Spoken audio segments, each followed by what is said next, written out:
So where we left off last time is we were talking about how a check is an instruction to the banking system to transfer an amount of currency or an amount of money from your account to that of somebody else's.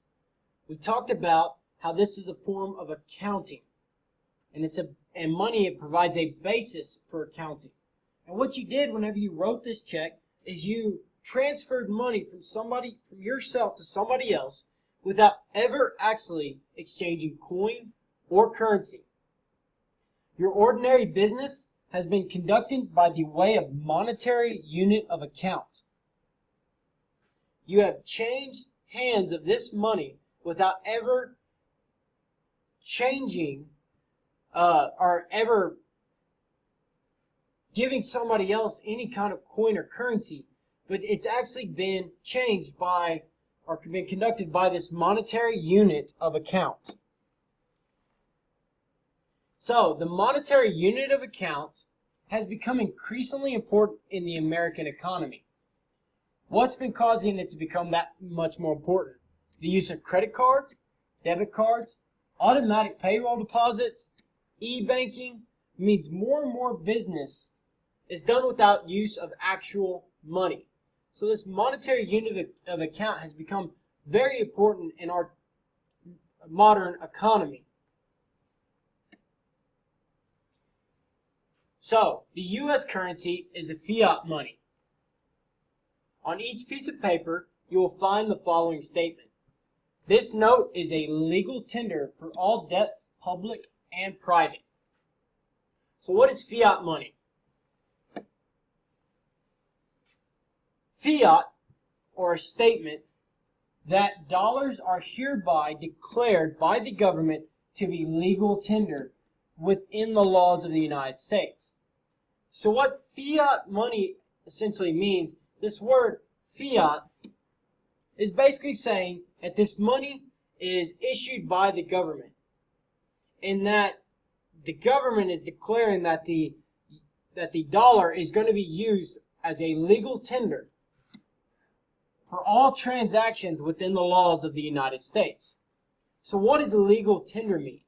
Specifically, legal tender means that if an individual or firm refuses to accept dollars as payment of money due, that individual cannot charge interest on the outstanding debt and cannot sue for non-payment. So within the confines of the United States, within the laws of the United States, if you do not accept the dollar bill or the U.S. currency, you have no legal claim to try and obtain outstanding debt. Say somebody owes you something, and they try to pay you in dollar bills, and you pretty much look at them and say, no, I'm not accepting dollar bills.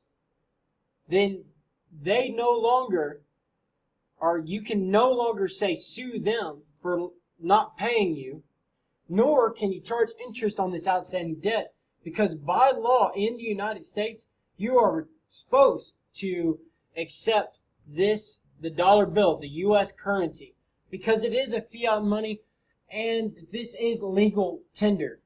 The dollar bill is legal tender in the United States.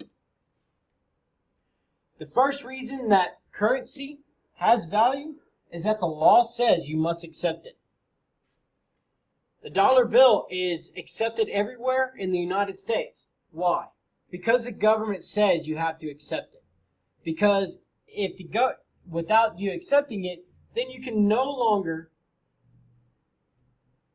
charge interest on outstanding debt, nor can you sue for non-payment if you do not accept the dollar bill. So what backs money? What backs legal tender? Currency has value due to the universal acceptance. You accept dollars from your employer or parents with complete expectation that any firm you choose to visit will gladly accept them as payment for goods or service. So why does currency work so well in the United States? Well, if you accept the dollar bill from your friend, your parents, grandparents, from your employer, you can be sure that you can take that dollar bill anywhere within the United States and be able to buy something with it. You will be able to accept dollar bills. So if we put this in the agricultural sense, if you go out and sell a truckload of calves and you receive dollar bills for it, you can be sure that you can take those dollar bills and now go and buy a tractor with it, or more feed for cattle, or more cattle in general. You know that that dollar bill that you received, it will now be accepted everywhere in the United States. So it has universal acceptance, mandated as if it is by fiat. This creates value in exchange, even though there is no intrinsic value. We said that a dollar bill by itself is virtually worthless. A dollar bill is only worth as much as a piece of paper, except for the fact that has this universal acceptance.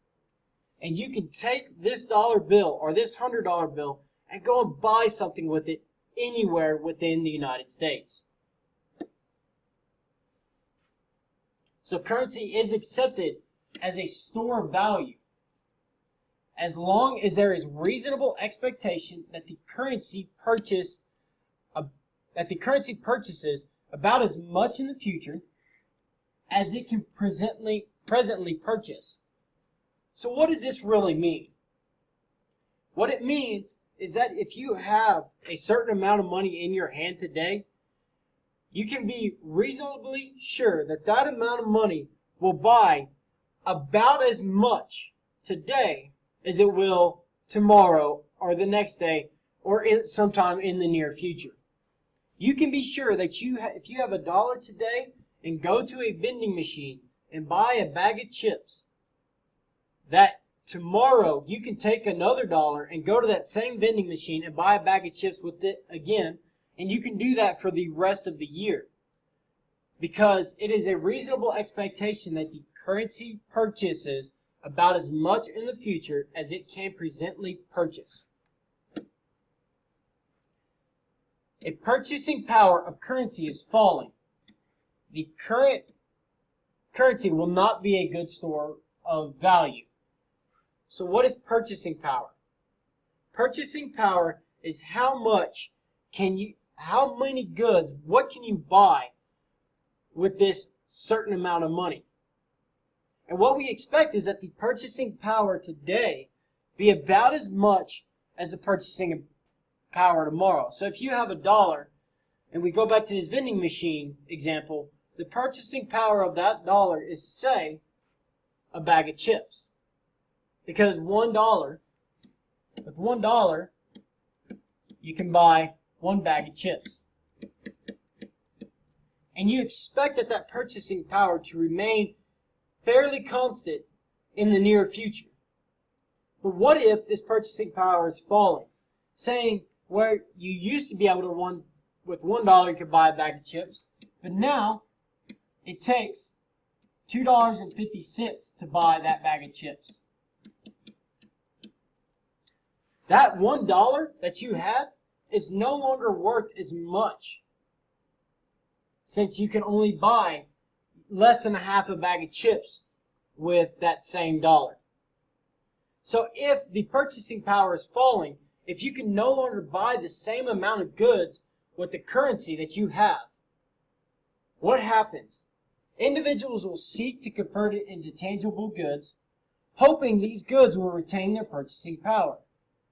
So basically, if today it costs you $1 to get a bag of chips, and tomorrow it costs you $2.50 to get a bag of chips, that same bag of chips, what's going to happen? You expect that the price of chips will continue to go up. So everybody will go out and they will take all of their currency and put it into tangible goods. Something like a bag of chips. Because they know that a tangible good today is the same tangible good tomorrow.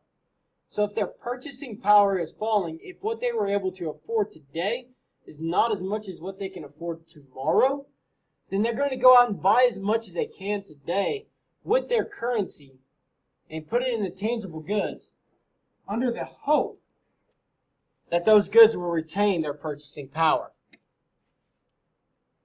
that will cause purchasing power of a currency to fall.